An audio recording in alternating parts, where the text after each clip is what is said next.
welcome back to my video. Jadi di video kali ini aku akan menjelaskan materi mengenai aspek keperilakuan pada audit internal. Nah, langsung saja kita mulai ke videonya. Cekidot. Nah, mengenai audit internal, menurut IEA atau Institute of Internal Auditor yang dikutip oleh Boynton DKK pada tahun 2001 itu menjelaskan bahwa audit internal adalah aktivitas independen, keyakinan objektif, dan konsultasi yang dirancang untuk menambah nilai dan meningkatkan operasi organisasi. Lalu fungsi dari audit internal ini sendiri adalah sebagai alat bantu bagi para manajemen untuk menilai efisien dan keefektifan pelaksanaan struktur pengendalian internal perusahaan, kemudian memberikan hasil berupa saran atau rekomendasi dan memberi nilai tambah bagi manajemen yang akan dijadikan landasan untuk mengambil keputusan atau untuk mengambil suatu tindakan selanjutnya. Lalu program audit itu adalah tindakan-tindakan atau langkah-langkah terperinci yang akan dilaksanakan dalam pemeriksaan. Nah, langkah kerja pemeriksaan yang memuat pengarahan khusus dalam melaksanakan pemeriksaan ini meliputi beberapa langkah sebagai berikut.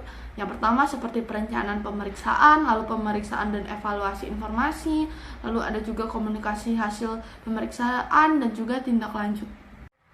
Nah, adapun peran auditor internal, di mana peran auditor internal di sini itu sangatlah unik karena auditor internal itu adalah agen yang memantau tindakan agen lain seperti manajemen, yang dimana keduanya dipekerjakan oleh pimpinan yang sama. Lalu auditor internal itu di sini memainkan peran penting dalam mengevaluasi efektivitas sistem pengendalian dan juga memberikan kontribusi untuk efektivitas organisasi yang sedang berlangsung. Lalu auditor internal itu memainkan peran berharga secara aktif meningkatkan kesadaran resiko dan pengendalian atas nama manajemen. Adapun otoritas auditor internal yang dapat dibentuk melalui pemantauan yang tepat oleh komite audit dalam hal dukungan dan juga keputusan struktur. Seperti susunan organisasi yang ideal itu adalah suatu susunan yang memiliki fungsi laporan audit internal secara langsung dan semata-mata kepada komite audit, baik mengenai isu-isu audit internal maupun masalah administrasi seperti sumber daya, anggaran, dan juga kompensasi. Nah, adapun proses profesi dari si auditor internal, yaitu adalah bahwa kehadiran fungsi audit internal yang kuat dalam berjalan lamanya dalam mendukung dan mempromosikan tata kelola organisasi yang efektif. Lalu ada juga profesionalisme dalam peran audit internal dan otoritas. Audit internal itu harus memiliki profesionalisme dan juga perannya dalam kemandirian untuk memenuhi perannya secara efektif.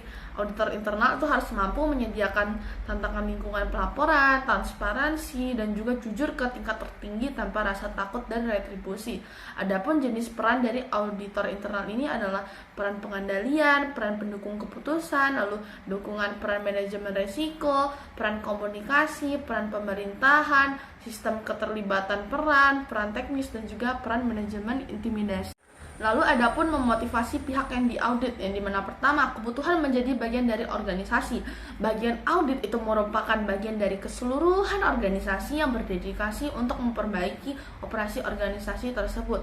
Yang dimana pihak yang diaudit itu dapat dijanjikan bahwa pendapat mereka itu akan diterima dan dipertimbangkan untuk dimasukkan di dalam pertimbangan keseluruhan manajemen guna untuk memperbaiki kondisi operasi organisasi.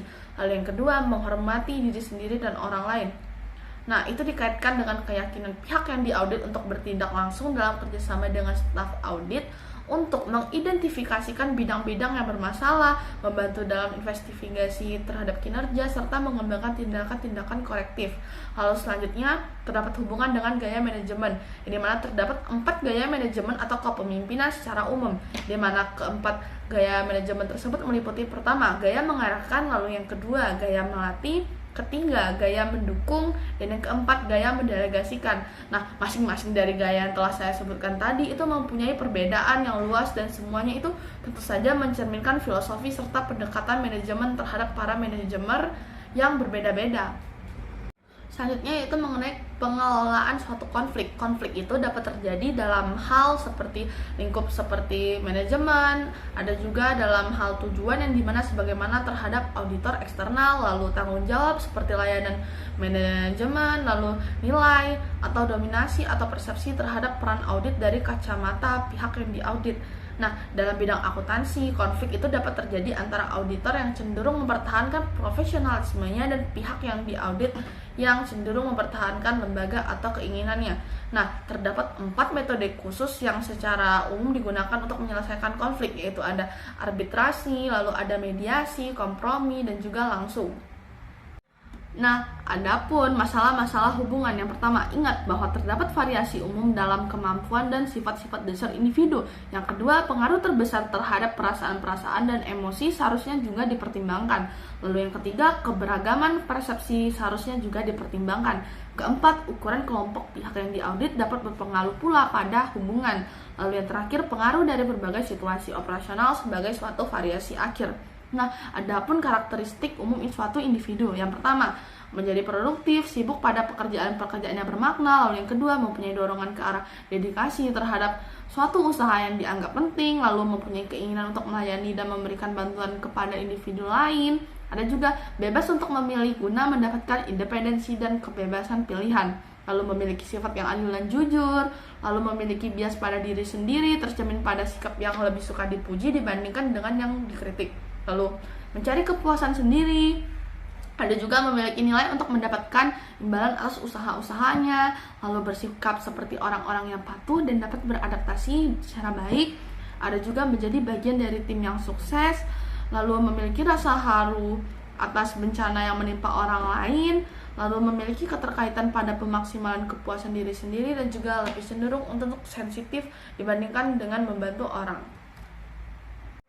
Adapun elemen-elemen yang terdapat di dalam kesadaran pada diri sendiri, yaitu pertama, adanya pengetahuan terhadap kekuatan dan kelemahan orang lain dalam berhubungan secara mental, fisik, emosional, juga karakteristik pribadi. Lalu rasa memiliki terhadap produktivitas dan kepuasan kelompok kerja, dan juga kesadaran terhadap perintah dasar dalam lingkungan relatif yang dimiliki seseorang, di mana orang tersebut itu harus menyesuaikan diri dengan kelompok organisasi yang luas. Lalu suatu keinginan untuk melayani kebutuhan-kebutuhan orang lain. Lalu suatu perusahaan memiliki atas produktivitas yang didasarkan pada ego seseorang, dan juga suatu perasaan keterpaduan yang berasal dari kepercayaan bahwa seseorang berpartisipasi dalam suatu lingkungan secara etis. Nah, mengenai komunikasi secara efektif, itu komunikasi terdiri atas wawancara, musyawarah, laporan lisan, dan juga laporan tertulis, yang dimana perintah seorang auditor dengan menggunakan komunikasi yang efektif merupakan cara yang paling positif untuk menciptakan lingkungan yang harmonis dalam menjalankan kegiatan audit. Nah, selanjutnya mengenai pelaksanaan audit partisipatif.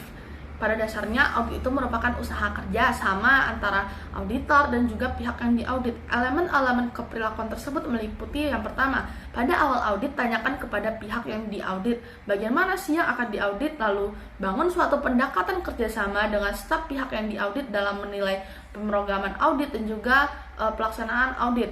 Yang ketiga, peroleh persetujuan dan rekomendasi untuk tindakan koreksi. Lalu dapatkan persetujuan atas isi laporan dan juga memasukkan informasi nyata pada laporan audit. Lalu adapun penggunaan pengetahuan keperilakuan dalam audit, secara umum penanganannya sebagai berikut. Yang pertama, meliputi kondisi yang dimana pada umumnya kualitas dari struktur pengendalian si internal tersebut. Lalu yang kedua, motivasi atau kebutuhan dari karyawan kantor untuk membentuk etika dan kejujuran atau sebaliknya.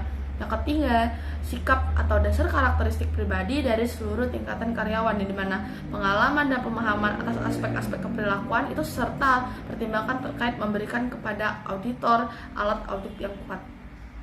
Mungkin sekian dulu materi yang dapat saya sampaikan. Thank you for watching and see you on the next video. Bye bye.